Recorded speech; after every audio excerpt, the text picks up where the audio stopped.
અમદાવાદમાં સુભાષ બ્રિજ મામલે આજે સોંપાઈ શકે છે રિપોર્ટ। આજ સાંજ સુધીમાં બ્રિજનો રિપોર્ટ સોંપાઈ શકે છે। રિપોર્ટમાં બ્રિજનો ક્ષતિગ્રસ્ત ભાગ તોડવાની ભલામણ કરાઈ। બ્રિજના એક પણ પિલ્લરમાં કોઈ નુકસાન નહીં। પિલ્લર સિવાયના ભાગને તોડીને ફરી નિર્માણ કરાશે। બ્રિજની ઉપરથી નવો 6 લેન બ્રિજ બનાવવાનો વિચાર છે। રાજ્ય સરકારની મંજૂરી બાદ આ અંગે થઈ શકે છે નિર્ણય। એએમસી કમિશનર તરફથી સીએમઓને રિપોર્ટ સોંપાયો છે।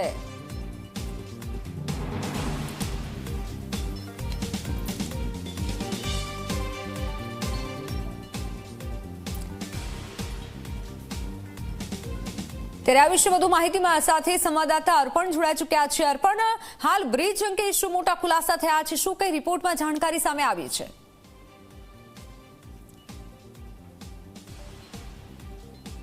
જે પ્રમાણે માહિતી મળી રહી છે કે જે ગત 9 ડિસેમ્બરે પ્રથમ તો જે તિરાડ સામે આવી તે બાદ તાત્કાલિક મ્યુનિસિપલ કોર્પોરેશન તંત્રએ જે સુભાષ બ્રિજ બંધ કરી દીધો, ત્યારથી લઈને પ્રથમવાર જાહેરાત કરવામાં આવી હતી કે ઇન્સ્પેક્શન માટે 5 દિવસ સુધી જે બ્રિજ છે તે બંધ કરવામાં આવશે, પરંતુ હજી સુધી તે બંધ જ છે। કારણ કે જે સત્તાવાર જાહેરાત છે રિપોર્ટની કે કોર્પોરેશન શું નિર્ણય કરશે તે હજી સુધી નથી કરવામાં આવી।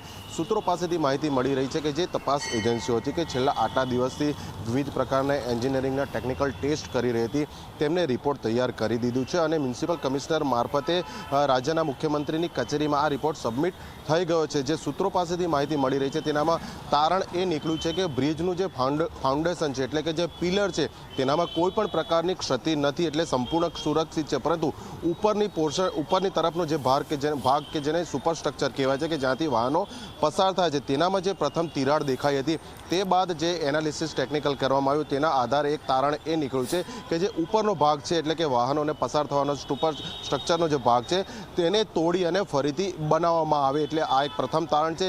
બીજો વિચાર એ પણ મૂકવામાં આવ્યો છે કે વર્તમાન સ્થિતિ અને ભવિષ્યની જરૂરિયાતને જોતા આ બ્રિજ ખૂબ જ સાંકડો લાગી રહ્યો છે, એટલે બ્રિજની બંને તરફ અથવા તો તેની ઉપર નવો 4 અથવા તો 6 લેનનો જે નવો બ્રિજ છે તે પણ બનાવી શકાય છે, પરંતુ આ ફક્ત એક વિચાર છે। રાજ્ય સરકાર સાથે વિસ્તૃત પરામર્શ થશે તે બાદ આખરી નિર્ણય થશે, પરંતુ હાલ માહિતી મળી રહી છે કે લગભગ 12 વાગ્યાની આસપાસ આજે જે મ્યુનિસિપલ કોર્પોરેશનની સ્ટેન્ડિંગ કમિટીની બેઠક છે તેનામાં આ રિપોર્ટ વિધિવત રીતે મુકાય, શાસકોના ધ્યાનમાં લેવામાં આવશે સમગ્ર બાબત, જેના ઉપર ચર્ચા થશે અને પછી કોઈ એક સત્તાવાર રીતે નિર્ણય જાહેર કરવામાં આવશે કે આખરે આ બ્રિજ અંગે જે તજજ્ઞોએ રિપોર્ટ સોંપ્યો તેના આધારે સુભાષ બ્રિજનું શું ભવિષ્ય છે અને અમદાવાદના નાગરિકોને આ સમસ્યામાંથી ક્યાર સુધીનો શું લાંબા ગાળાનો ઉકેલ મળી શકશે। જી બિલકુલ અર્પણ, આભાર માહિતી બદલ। ત્યારે આ રિપોર્ટ જે સોંપાયો છે અને હાલ જે તારણ સામે આવ્યું છે, પરંતુ આવનારા સમયમાં જ ખબર પડશે।